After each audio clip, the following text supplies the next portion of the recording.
시선집중 특별판 천기 누설. 네, 천기 누설 시간입니다.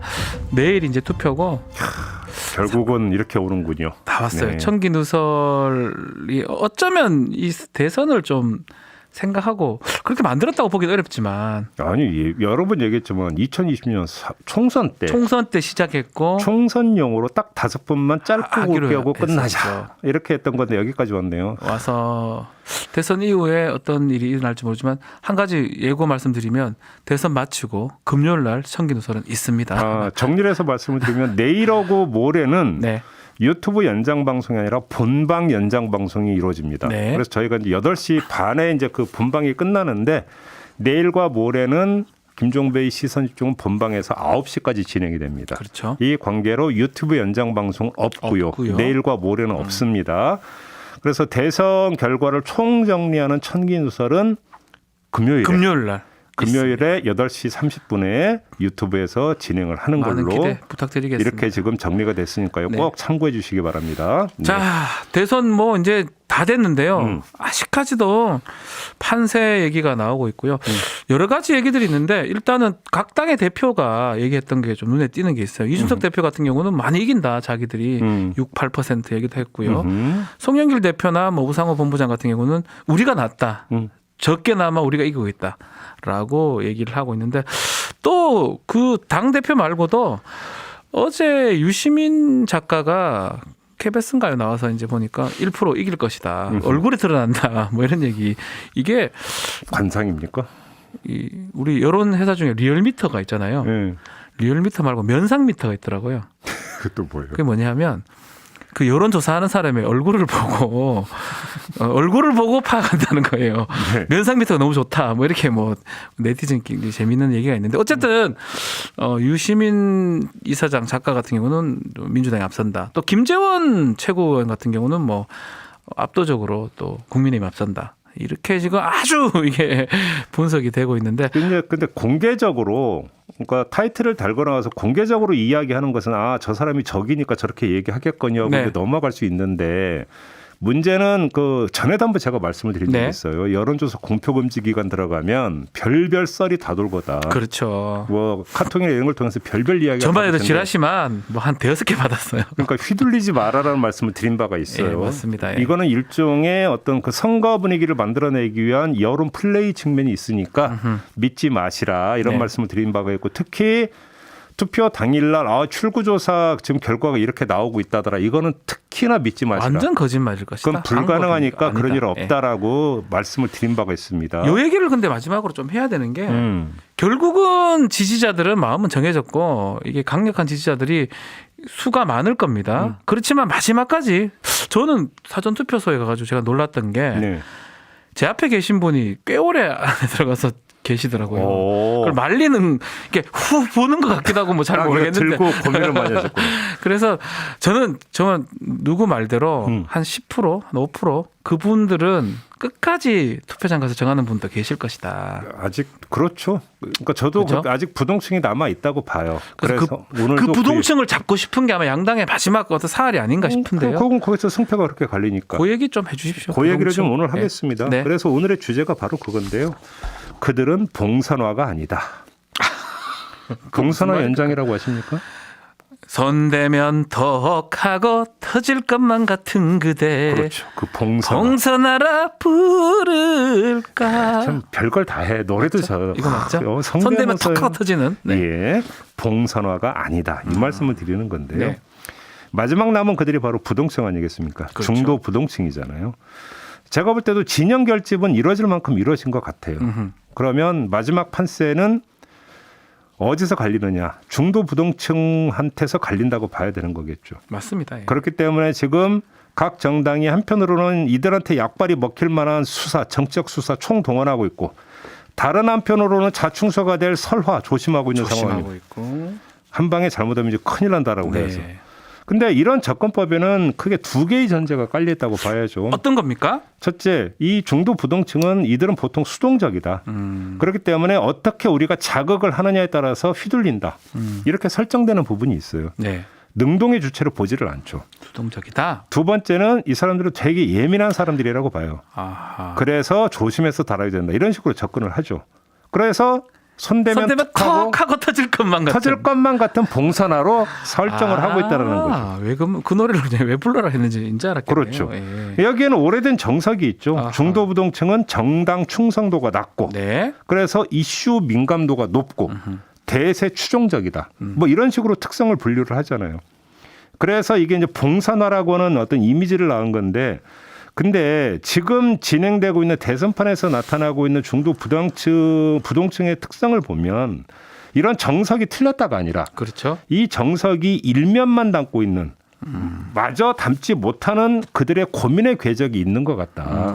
요 점을 좀 말씀을 드리고 싶은 거예요. 네. 그래서 오늘 이 이야기를 좀 하려고 하는데요. 잊지 말아야 될 진실이 있어요. 그게 뭐죠? 뭐냐면 네. 그들 또한 촛불의 주역이었다는 거예요. 맞습니다. 그들이 없었으면 촛불이 불가능했을 겁니다. 그렇죠. 네. 일전에 제가 청기노설 시간에 한번 그 인용을 했던 걸로 기억하는데 탄핵광장의 안과 밖이라고 하는 책이 있어요. 네. 이때 탄핵 그 촛불 집회가 계속될 때 현장에 나가서 조사를 하고 설문조사해서 나왔던 이제 책인데요. 이 책을 보면 촛불 집회 참가자의 이념 성향별 분포와 연령별 분포가 나와요. 그렇죠. 그걸 보면 이념 성향별 분포를 보면 진보 39.1, 중도 19.4, 보수 17.3% 이렇게 나오거든요. 오. 그다음에 그 참가자의 연령별 분포를 보면 20대 30.3, 30대 29.3, 40대 29.7, 50대 23.4, 60세 이상 10.5 이런 식으로 나와요. 골고루 있네요. 골고루. 예, 골고루 있습니다. 예. 그러니까 지금 이 대선판에서 우리가 중도 부동층이라고 이야기하는 사람들의 절대 다수가 여기 갔다는 거. 함께 촛불을 들었었다라는 거예요. 여기 같은 사람이라는 거죠. 다들. 그렇죠. 예. 자, 그런데 일각에서 이들이 결국 촛불 대열에서 이탈했다라는 식으로 묘사를 해요. 그렇죠. 그러면 이탈했다고 일단 쳐요. 그렇다고 치고 그게 조변석계냐, 일희일비하면서 나온 조변석계냐, 네. 이걸 좀 봐야 된다라는 건데요.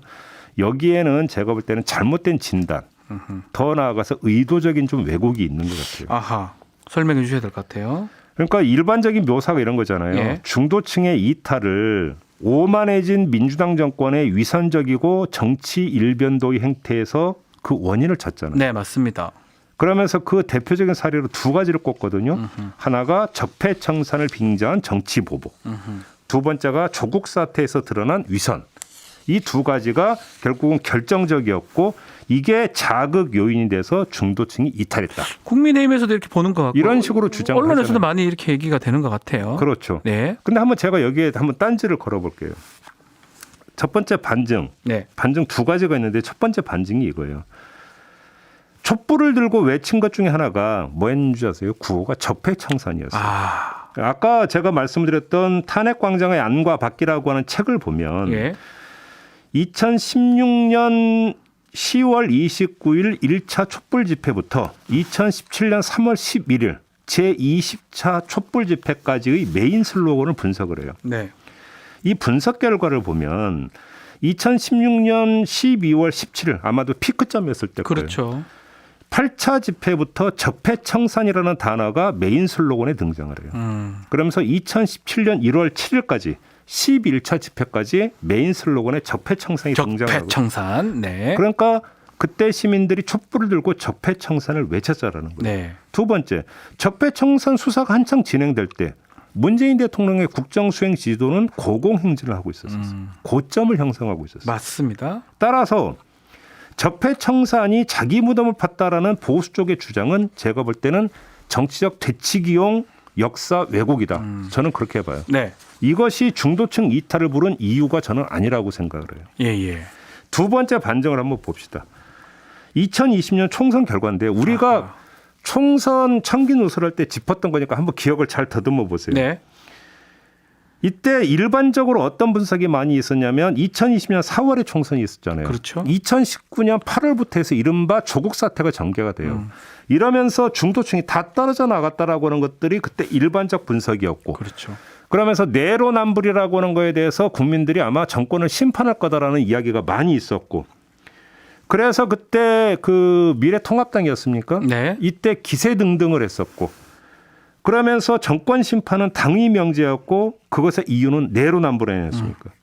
그랬는데 총선의 결과가 어땠습니까? 민주당이 뭐 180석 압승을 했죠. 압승을 했죠. 예. 그러면 이때 중도층이 떨어져 나갔느냐라는 거죠. 아, 그것도 좀 이해가 안 되네요. 총선 결과로는 총선 결과만 놓고 보면 그러지가 않았다라는 결국 거죠. 있었어요. 중도층이 있었기 때문에 180석이 된 거죠. 그러면 지금까지 이 대선판에서도 휘어감고 있는 그 통념, 네. 통념은 정말로 잘못된 통념일 수도 있다. 중도 부동층을 분석하는데 통념이 일단 중간 정리를 해놓고 예. 다르게 볼 단서를 한번 찾아봅시다. 네. 두 가지가 있는데요.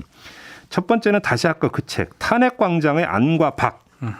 여기서 어떤 요인이 촛불을 들게 했는가를 분석을 하는데 이 대목이 나오거든요. 한번 들어보시죠.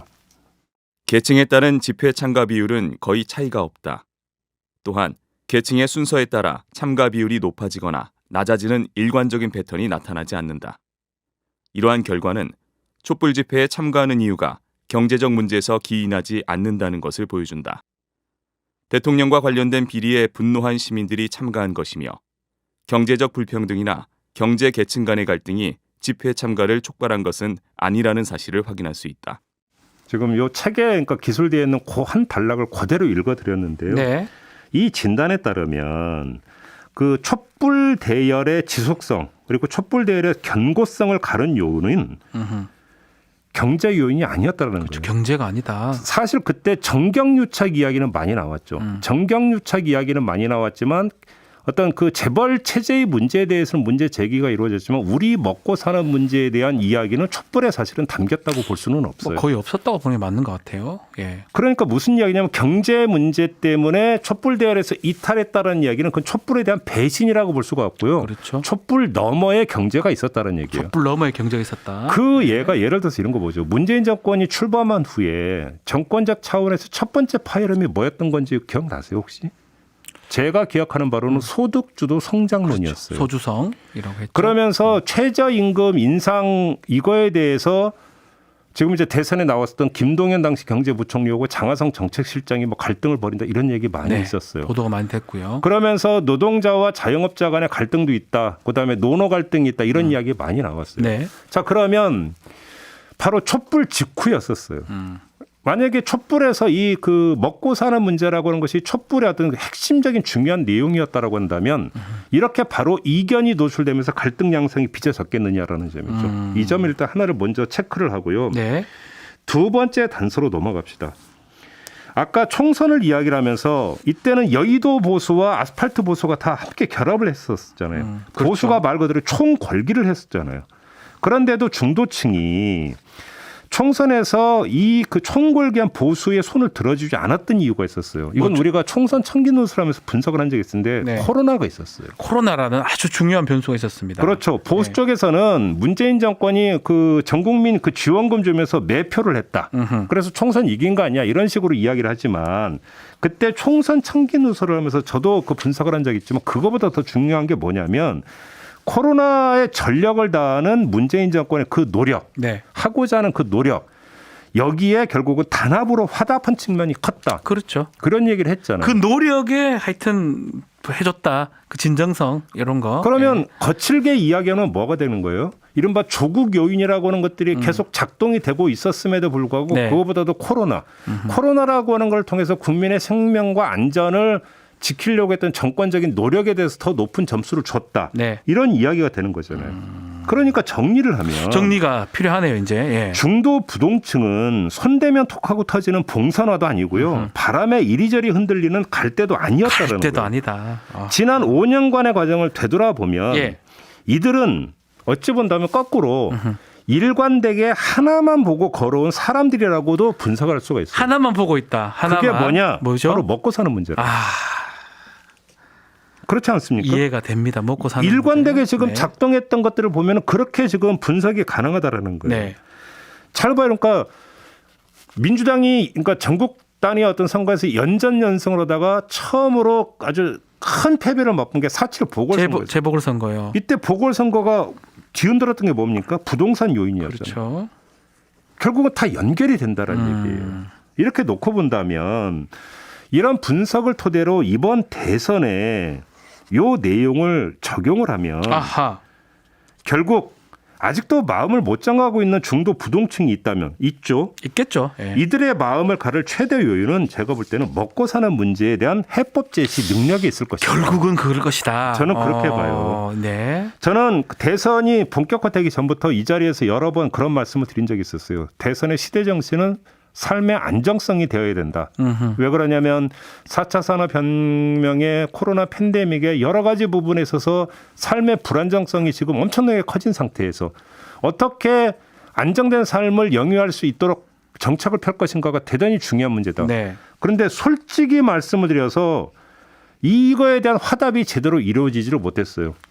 선거 과정에서. 그런 후보들도 없는 것 같아요. 솔직히 네. 말씀드려서 절대 평가를 한다면 절대로 저는 높은 점수를 줄 수가 없어요. 네. 그랜드 디자인 거의 제시된 바가 없어요. 네, 맞습니다. 그러니까 투표하지 말자는 이야기는 성립이 안 되죠. 그렇다면 남는 문제는 뭐냐면 상대평가라도 해야 된다는 네. 거예요. 상대평가를 해야 되지 않습니까? 그러면 그나마 어느 후보가 그러면 지금 불거진 먹고 사는 문제에 대해서 현실 밀착적인 대안과 해법을 제시했는가. 네. 이걸 가지고 판단을 하셔라. 그리고 그렇게 판단을 할 거다. 저는 그렇게 봐요. 네. 그리고 이렇게 말씀을 드리는 특별한 이유가 하나 더 있는데요. 어떤 겁니까? 대선의 성패를 넘어서는 문제가 있어요. 이번 선거에서 확인된 점이 뭐냐면요. 양 진영의 양극화 현상은 극단적으로 지금 나타나고 있어요. 좀 무서울 정도로 극단적입니다, 사실은. 지금 이 진영의 양극화 현상이 아주 극심해졌는데요. 이거는 바로 어떻게 이게 다시 조정이 되고 치유가 될 수가 없어요. 그러니까요. 당연히 그렇게 될 거예요. 꽤 갈 거라는 거죠. 이 이야기는 무슨 이야기냐면 누가 대통령이 되든 반쪽짜리 대통령이 될 가능성이 너무 높다라는 거예요. 국민적 지지세에 기초해서 볼 때. 네. 그렇죠? 그래서 많은 사람들이 통합을 이야기를 해요. 저는 통합에 반대하지 않아요. 네. 이상적으로 좋은 이야기예요. 근데 그것이 여와 야, 진보와 보수를 아우르는 대통합 이상적으로 좋지만 현실적으로 저는 가능하지 않다고 봐요. 너무 갈라져 있기 때문에. 너무 갈라져 있기 때문에 통합의 필요성은 크지만 너무 갈라져 있기 때문에 통합의 실천성은 극히 떨어질 것이다. 네. 그래서 저는 솔직히 말씀을 드리는데요. 현실적인 접근법은 대통합이 아니라 어찌 본다면 소통합일 거다. 소통합. 결국은 뭐냐면 대선에 승리해서 대통령이 되는 사람이 자기 진영의 토대를 두고 정치를 해야 국정을 펴는데요. 네. 여기에다가 중도층과의 연합을 구성을 해야 된다는 거예요. 그러니까 자기 진영 플러스 중도 연합 이걸 토대로 국정을 펼 수밖에 없을 것이다. 그렇죠. 차기 정권 같은 경우는. 근데 이렇게 가려면 지금 중도의 소구점이 무엇인지에 대해서 정확히 꿰고 있어야 되는 거잖아요. 그게 준비가 되어 있어야 되는 거잖아요. 그렇죠. 근데 제가 읽은 바로는 촛불 집회 이후 지금까지 5년의 과정을 쭉 궤적을 그러니까 더듬어 보면 중도 부동층 같은 경우 가장 집중했고 가장 그들에게 큰 영향을 미쳤던 것은 역시 먹고 사는 문제였는데 이런 문제에 대해서 제대로 준비를 하지 않고 무슨 정치적인 문제나 이런 것에만 집중해 버리면 자기 진영의 중도를 덧대 가지고 소통합을 이루어 가지고 국정의 동력으로 잡는 것은 어려울 것이다. 그러면 국정은 순식간에 난맥상으로 빠져버릴 수가 있다는 거예요. 저는 그래서 그 점 때문이라도 지금 이 시점에서 중도를 정확히 볼 필요가 있다. 저는 이 점을 더 강조해서 말씀을 드리고 싶은 거예요. 그래서 지금 이 순간에 절대 평가가 어렵다면 상대 평가를 해서 누가 그러면 지금 먹고 사는 문제에 대해서 정확히 그나마 조금이라도 더 구체적인 해법을 제시하고 있는가. 이걸 좀 보라. 이 말씀을 드리는 겁니다. 네. 결국 뭐 선거 끝나더라도 이게 통합이 없으면 불가능한 상황이다. 이런 말씀을 하는 거네요. 그게 뭐 중도든 어떻든. 선거 승패만을 갖고 지금 이야기하는 게 아니라는 거네요. 저는 그 이유가 사실은 더 걱정이 됩니다. 솔직히. 네. 자, 오늘 묵직한 얘기 또 그렇지만 중요한 얘기 말씀 주셨습니다. 소다미 님이 청기누설 최고 두 분 내생남들의 예리예리한 정치 분석 도사들 수준이라고 하네요. JM 님이 박변 노래도 잘한다고 했는데. 감사합니다. 정말 노래를 이렇게 그냥 감사합니다로 갔네. 아닙니다가 아니라. 잘하지는 못하는데. 네, 노래방 자주 가십니까? 김용식 님이 노래는 JB 님이 잘하실 듯. 제가 들어보질 못해 가지고 아직까지. 제가 트롯은 좀 부르죠. 목소리가 좋기 때문에 잘하실 걸로 봅니다. 방금 님이 뭐 새벽에 일어나 잠을 통 못 자네요. 기도해야 되겠네요. 같네요. 걱정 때문에 예. 대선 결과 때문에. 대선 때문에 그러신 것 같아요. 초원님은 청기누설 대선 끝나고도 쭉 갑시다라고 말씀 주셨고요. 네. 제가 면상미터 얘기를 했거든요. 리얼미터 따서 78 타이쿤님은 면상미터 하니까 안철수 표정이 생각나요. 요즘 너무 안 좋아요라고. 저는 뭐 안철수 전 후보를 얘기를 한 건 아닌데 하여튼 그렇습니다. 네. 김현수님은 통닭 시켜놓고 개표 방송 본다고 하고요. 자, 남정명님은 부산이요 저축은행 기억하자. 또 송현숙님은 여자들은 네거티브 엄청 싫어해요라는 글을 주셨습니다. 네. 자, 레이드님은 사전투표 조심조심 기표도장 찍고 번질까봐 기표지를 2-3번 흔들고 세로로 접었다는. 그러니까 좀 오래 안에 있었던 분들은 이런 또 행위를 했을 가능성도 있겠네요. 예. 이것도 좀 좋아요. 마음님인데 우리도 국민들 수준에 어울리는 민주주의를 갖게 되겠지요. 수준에 맞는 지도자를 뽑는다. 그런 얘기도 사실 있잖아요. 이희택님은 중도에서도 정권 교체가 대세다. 예, 뭐 그러니까 50% 이상이 정권 교체론이 아니었나 싶습니다. 저는 오늘 이 말씀을 좀 드리는 네. 특별한 이유가 있는데요. 사실은 이거는 지금 뭐 대선 판세 이런 거와는 상관없이 계속 가져왔던 사실은 의문이자 걱정이 뭐였냐면요. 예. 과연 5년 전에 촛불 집회에서의 그 촛불 정신이 과연 정치 개혁을 넘어서 사회 개혁까지를 담고 있었는가? 사실 거기에 대해서 이제 저는 고민을 좀 많이 했는데 사실은 거기까지 보기 좀 쉽지가 않다. 사회 개혁까지는 아니었다. 예, 저는 그렇게 봤어요. 예. 그렇기 때문에 자, 잘 봐요. 그러니까 2년 가까이 지속됐던 적폐청산 수사에서 그 누구도 별로 이론 제기하지 않았어요. 문재인 대통령의 국정 수행 지주가 빠진 적이 없어요. 그렇죠. 다시 말해서 촛불이라고는 하나의 어떤 거대한 과정을 거치면서 국민적 합의가 이루어지는 거고 그 합의가 이루어지면 그 합의의 기초를 둔 국정에 대해서는 국민은 절대로 심판하지 않고 배신하지 않는다라는 거예요. 태클도 걸지 않는다라는 거죠. 그렇죠. 저는 그런 점에서 우리 사회, 특히 먹고 사는 경제 사회적인 문제에 대해서 우리가 어떻게 갈 것인가에 대해서 어느 정도의 합의를 보는 것이 대단히 중요한 문제인데 저는 그 정반대 현상을 사실은 대선을 거치면서 그다음에 문재인 정권을 거치면서 본 거죠. 그게 아까 말씀을 드렸던 소득주도 성장을 둘러싼 갈등이 그런 네. 거고. 자, 지금 대선 과정에서 뭐 이대남 이대녀 갈라치기다 이런 이야기가 나오면서 공정이라는 화두가 계속 나왔잖아요. 네. 공정이라는 화두의 이면에 담겨 있는 것은 결국은 그것도 먹고 사는 문제예요. 맞습니다. 예. 나이 자리. 나이 자리에 대한 문제잖아요. 여기서 이전 투구가 이루어진다라고 하는 것은 그러면 이 문제에 대해서 우리 사회가 최소한 이런 상태로 이런 방향으로 가야 된다는 합의가 있었다면 이런 현상이 나타났겠느냐라는 것이죠. 그렇죠. 저는 그런 점에서 이번 대선의 시대 정신이 그렇게 갔으면 좋겠다고 여러 차례 소망을 피력을 했지만 그 이루어지지를 않았어요. 안 됐다고 봐야 되겠죠? 네. 물론 내일 선거 결과 어떻게 될지 모르겠지만. 문제는 근데 이런 상태에서 대선이 끝나고 차기 정권이 그게 누가 대통령이 되더라도 출범을 한다 하더라도 이 문제는 폭탄으로 안고 간다는 얘기죠. 그렇죠. 언제든 터질 수 있는. 네. 그렇죠. 그런 점에서 최소한 거기서 그랜드 디자인은 못했지만 파편적으로 흩어진 몇 가지 요소는 있잖아요. 네. 그거를 모아가지고 하나의 그림을 짜는 과정이 정말로 저는 절실하다고 생각하거든요. 이 말씀 정말 꼭 드리고 싶은 거예요. 네. 자, 요 질문은 어떨까요? 지지율 보면 다들 한 세력이 탄핵당했다는 사실은 잊은 것 같다. 이 김지아님 말씀 주셨는데 오늘 내용과 비슷한 것 같습니다. 그다음에 전역산책님이 네. 잘못 짚으셨어요. 중도층이 이탈한 건 부동산이 결정적입니다. 이렇게 그러니까요. 주신 이것도 먹고 사는 문제예요. 결국은 삶의 안정성이라고는 그 안정적 삶이라고 하는 것이 삶이 단순히 소득만을 이야기하는 건 아니잖아요. 그렇죠. 그다음에 의식주에서 식만 이야기하는 게 아니잖아요. 결국은 이 문제도 거기에 포함이 되는 거잖아요. 근데 잘 봐요. 이 부동산 문제라고 이야기를 하는데 무주택자가 제기하는 부동산 문제와 다주택자가 제기하는 부동산 문제가 갈라지질 않고 있잖아요. 그렇죠. 어떻게 갈라집니까? 예. 그러면 사회적 처지에 따라서 어떤 주택의 어떤 그 소유자냐 아니냐의 처지에 따라서 이게 다른 목소리가 지금 나오고 있는 것도 아니잖아요. 그렇죠. 이것이 얼마나 지금 어느 단계에서 이 이야기가 진행이 되고 있는지를 보여주는 거잖아요. 오히려 이것이 용광로에 들어가서 녹아져야 되는 이런 과정이 없는 거죠. 사실. 그렇죠. 네. 그래서 이건 다시 또 폭탄이 된다라는 거예요. 이 부동산 문제도 폭탄이 될 가능성이 매우 높다라고 말씀 주셨고요. 네. 행복한 나라님은 그래서 다당제가 필요하다 이런 얘기를 하시는데 다당제의 가능성.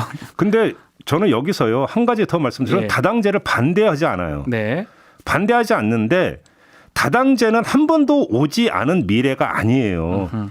더 정확히 말씀을 드리면 2016년 총선이 있고 나서 다당제 구조였어요. 대한민국 정치는. 국민의당이 나왔죠. 아주 거기서 민주당이나 국민의힘도 절대로 원내 과반 정당이 아니었어요. 딱 다당제였습니다. 그때가. 그래서 다당제가 우리는 경험이 있어요. 그래서 오지 않은 미래로 그러니까 뭐 일부 후보나 이런 사람들이 얘기하는데 제가 볼 때는 그것도 현실 왜곡이에요. 불과 몇 년 전 얘기를 한번 돌아보라는 얘기를 그러니까 말씀을 드리고 싶은 거예요. 저는. 네. 그러면 그 다당제 상태에서 얼마만큼의 국정의 생산성이 그런 발휘가 됐는가. 평가할 근거 있어요. 우리는. 왜 없습니까? 그게? 그렇죠. 네. 굳이 했던 거에 대해서 또 안 했던 것처럼 얘기할 필요는 없었다. 네. 요거 하나만 질문을 좀 드려야 될 것 같아요. 이용구 님인데요. 네. 중도층은 항상 그 자리에 있었지만 거기에 언론이 색깔을 칠하고 숨기고 편가르고 자기들 마음대로 규정을 했지. 동의합니다. 그게 언론 개혁해야 할 이유다라고. 저는 이에 동의합니다. 이용구 님. 그것이 무슨 얘기냐면 네. 나는 가만히 있는데 예를 들어서 이제 어떤 그 현안이 불거지잖아요. 네. 현안이 불거지면 그걸 중도를 파는 거죠. 그래서 이거에 대해서 중도층은 민감하고 이래서 이거에 따라서 선택에 따라서 판이 바뀔 거다라고 해서 현안을 키우는 용도로 네. 중도층을 동원한 측면들이 분명히 있죠. 그런 면이 저는 있다고 봅니다. 있다고 봅니다. 네. 이수연님은 중도층이 나라를 지킨 중심이다. 맞아요? 그거는 캐스팅 보트를 쥐고 있는 건 항상 캐스팅 보트를 들고 있다. 네, 알겠습니다. 마지막으로 우리 동네 중국님 천양님께서 그래서 도사님 누가 이깁니까?라고 질문을 주셨어요. 이거는 제가 말씀을 드릴 수가 없습니다. 왜냐하면 모르죠. 뭐 어떻게 알아요 지금? 알아도 말씀을 드릴 수는 없는 것 같습니다. 그렇죠. 그렇죠? 말하면 안 되겠죠. 네. 예. 하루 남았습니다. 하루 남았으니까. 기다려 보시고 소신껏 투표하시기 바라겠습니다. 네, 소신껏. 후회 없이 소신껏 투표하시기 바라겠습니다. 그리고 저는 투표율이 좀 또 높았으면 좋겠어요. 기본적으로 왜냐하면 뭐 자신의 어떤 유권자 주권이잖아요. 네. 권리 행사를 꼭 해주시기를 바라겠습니다. 네. 자, 이렇게 마무리하죠. 네, 청기누설 대선 직전 날 얘기를 좀 했고요. 저희는 금요일 날 대선이 끝나고 다시 찾아뵙겠습니다. 총정리하는 시간을 가져보도록 하겠습니다. 아마 그날 대선에 대해서 모든 얘기를 좀 해볼 수 있는 기회가 되지 않을까 생각이 듭니다. 네. 그때 뵙도록 하겠습니다. 감사합니다.